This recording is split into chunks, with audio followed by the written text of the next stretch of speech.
En lep dober večer z Konjskega vrha. Midva sicer doživljava te trenutke v dnevu, ampak ker vemo, da naj jo boste spremljali zvečer, torej naj bo ta večer, ko naj jo spremljate, dober. In da je večer dober, sploh sedaj, ko so večeri dolgi, moramo poskrbeti sami. Za vsebino. Za vsebino večera. In kako lahko izbiramo vsebine? Ja, kako ti izbiraš? Ja, to, kar prebuje svetlobo, kar svetli. Ne?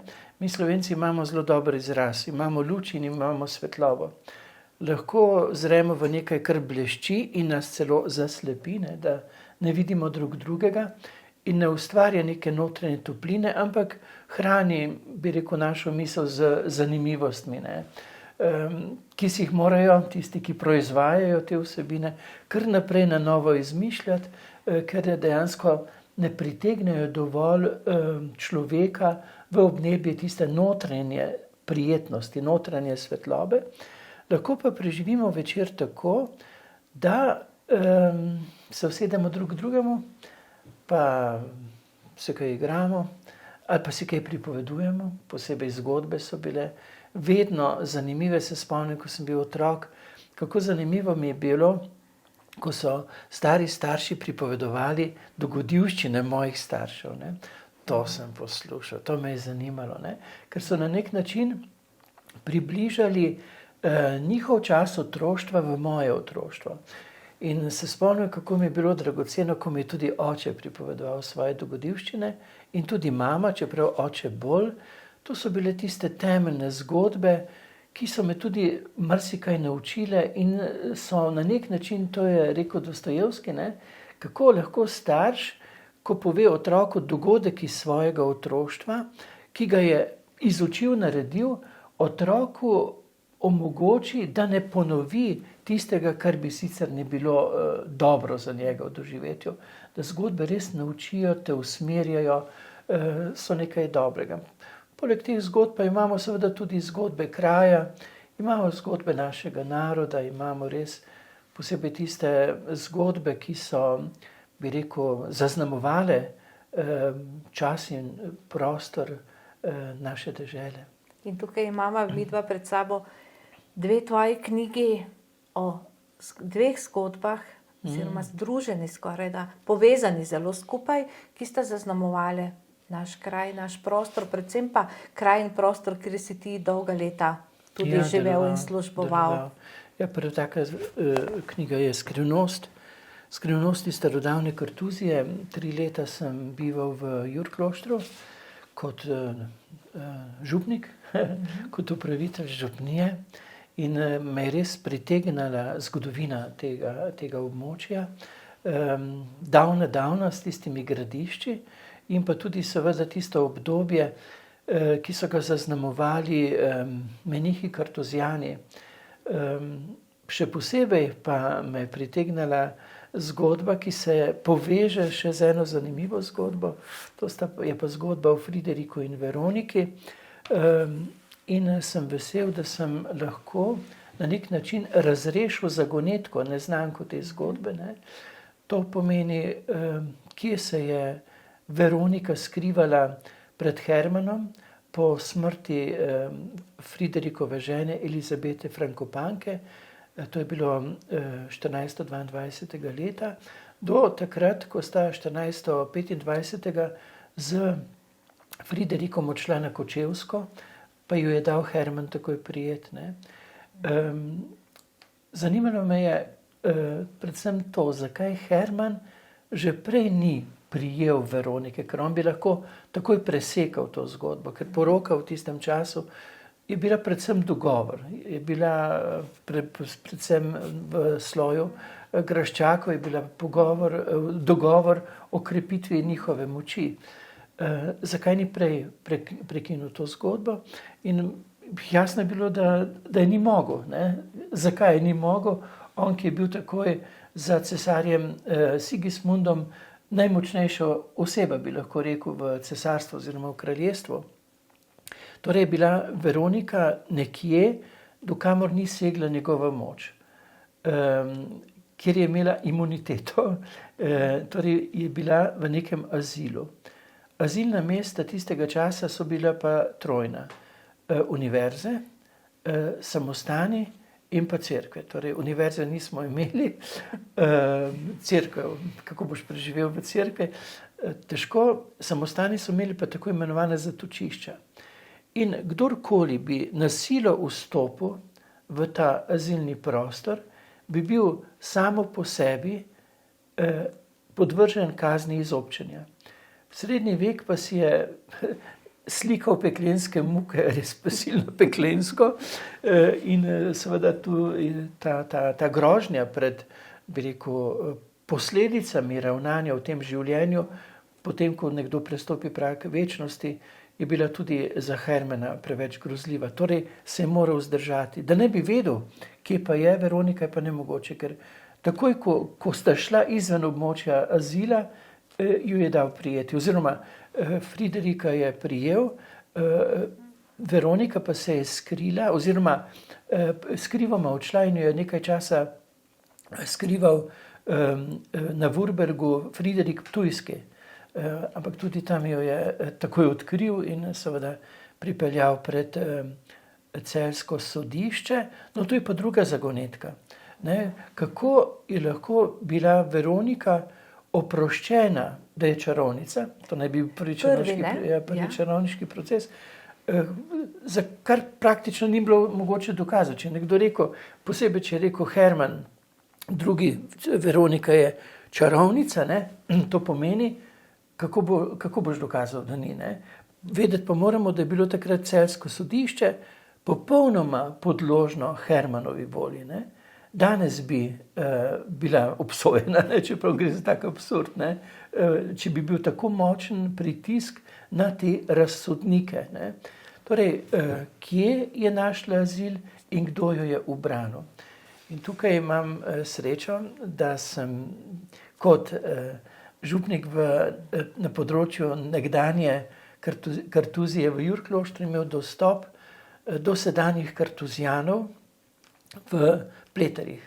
In tam je takrat njihov knjižničar, je bil pater Holenstein, on mi je pomagal odkrivati v arhivih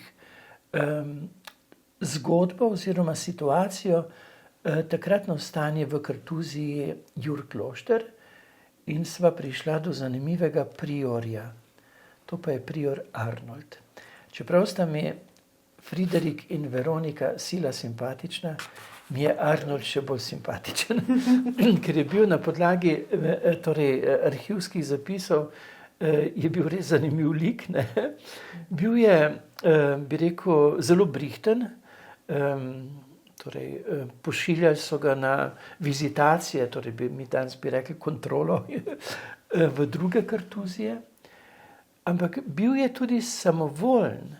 Recimo, če je v kakšni kartuziji odkril, da je predstojnik, bi rekel, ne preveč srčen, da ni srčen do svojih sobratov, ga je na svojo pes odstavil, za kar ni imel pravice, in je nastavil kakšnega bolj srčnega.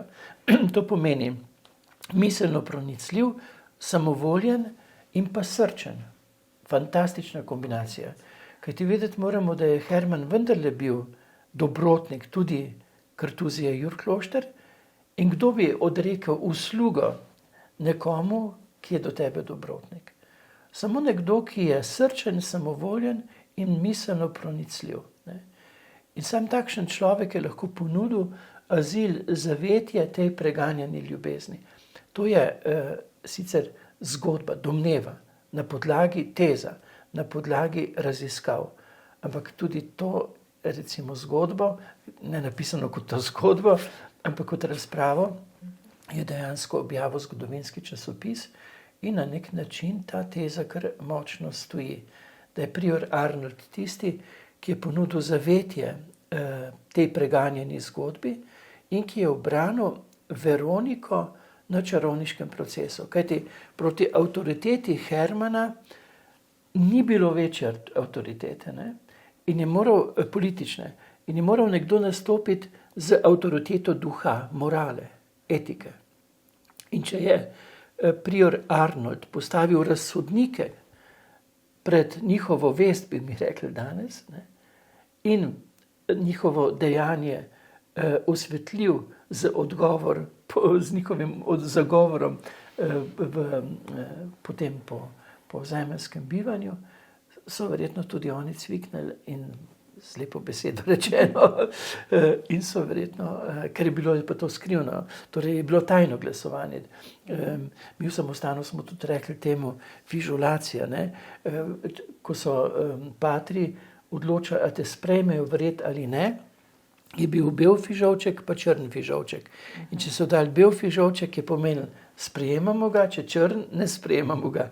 Takrat so imeli, pa ne vem, so imeli fižole, so imeli kamenčke, dejansko kakorkoli bilo je izglasovano, da je Veronika torej nedolžna, bila je oproščena, ampak vemo, njena zgodba se je potem končala z umorom. Res zanimiva zgodba, vredna tudi, da se mogoče prebere, ja, ker je res, to je ena najlepših zgodb ljubezni, ne samo na slovenskem, ampak v svetovnem merilu, ne.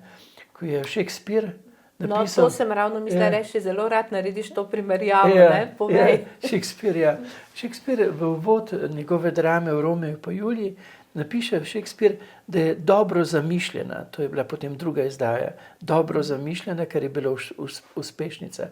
In če gremo v Verono, nam potem pokažejo balkon, na katerem je bila Julija, vse nam pokažejo, čeprav dejansko so na izmišljeno zgodbo določili lokacije, ker privablja turiste. Mi pa imamo fantastično uspešnico, ne? Zgodbo ljubezni, ne zaljubljenosti, ampak ljubezni, ne? Ker tukaj dejansko Friderik je bil znan kot moški mnogih žena, ne? In če bi bila to za njega samo avantura, Herman temu ne bi nič nasprotoval. Ampak to je bila ljubezen. Za to ljubezen je bil pripravljen zastaviti tudi svoje življenje, ne? Je pa uspešnica ta zgodba tudi zato, ker se je tragično končalo. Če bi ona dva živela v zakonu, vemo, zakon, odnos je realna stvar. Vse na nek način te ljubezenske uspešnice se končajo. Morajo biti tragične, ne? Ni nujno. Ampak morajo imeti pa nek presek tam, recimo, ko se potem, da ne gremo v realnost odnosa, potem rečejo pravljičari, sta živela srečno z 9 gorami in 9 vodami, ne? To pa 9 je pa simbol večnosti, ne? 3x3. Pač življenje je realno. Ampak mi imamo radi zgodbe, res, ki se končajo res za tisto polnino ljubezni, tistega odnosa. Seveda pa je potem ljubezen tista, ki te vodi naprej, ne? Ljubezen v odnosu ti ne moreš zaparkirati. Mi smo evolucijska, lahko bi rekli, odrešenska bitja in dejansko ljubezen nas ne pusti pri miru. Mi moramo znati potem živeti ta odnos, ampak to je pa tema za kakšno drugo oddajo. Lahko povem še nekaj zanimivega od patra Janeza Holensteina, tega knjižničarja. Ko sem ga tam brskala, predvsem on je brskal in mi razbiral podatke, ker so dejansko zapisi v latinščini. On je, mislim, da je Švicar, je rekel, a ti veš, kako prepoznaš človeka, iz katere dežele, ker v Kartuziji Pleterje so ljudje, so menihi iz raznih držav. Sem rekel, ne vem. Je rekel, veš, vedno človek šteje, kleje, pa moli v maternem jeziku. Tako. In kaj če ima reči druga, kot da povabimo vse? Ja, združujte se, povezujte se, naredite si tople večere. Ne dovolite, da vas bleščavost odtegne od tistih, ki so zvezde vašega življenja, ne? Dovolj je, da niso spregledani, ne? Ker kaj boš gledal neke zvezdnike na televiziji, ko so pa tisti, ki bi radi bili prepoznani kot zvezde ob tebi, ne? In ko jim nameniš pogled, ko jim nameniš pozornost, ko se z njimi družiš, se prebudi nekaj toplega in prijetnega. In tudi to je tista, bi rekel, notranja rezerva topline, zaradi katere lažje preživimo zimske večere. In pripovedujte si zgodbe, berite zgodbe, knjižnice po Sloveniji smo polne knjig z Ja, zgodbami. to je kapital, res. To je veliko bogatstvo. Zame so svetišča cerkve, knjižnice in domovi. To so sveti prostori. In če imaš na mizi še takle štrudel, kot ga je Jana pripravila, tako dober in sočen. Ja, hvala. Hvala za druženje. Hvala in nasvidenje. Nasvidenje, srečno.